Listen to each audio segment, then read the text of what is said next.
Welcome to the Learning Pines YouTube. We hope this video helps. You begin by gathering firm numbers, total revenue, and every expense line. Start with sales receipts, bank statements, and invoices, then add payroll, rent, COGS, taxes, and loan interest. Once done, pick the exact reporting period so comparisons are valid. Make sure to separate one-time items from recurring costs so you don't misstate results.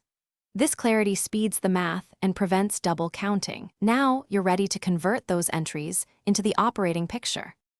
You calculate gross profit first by subtracting COGS from total revenue. That tells you core margin. Next, subtract operating expenses, salaries, rent, marketing, to reach operating income.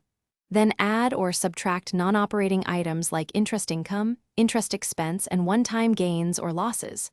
Once those are applied, subtract estimated taxes.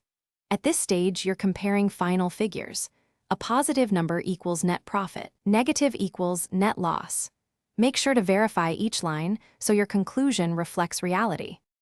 You finish by totaling all lines to produce the net profit or loss figure and reconciling that amount with bank statements and ledgers to catch posting errors. Then, compare this net to prior periods and calculate percentage change so you see trends, improving or deteriorating. If results look wrong, immediately reclassify any misposted items, check for omitted expenses or duplicated revenue, and verify tax estimates. One troubleshooting tip: when in doubt, isolate.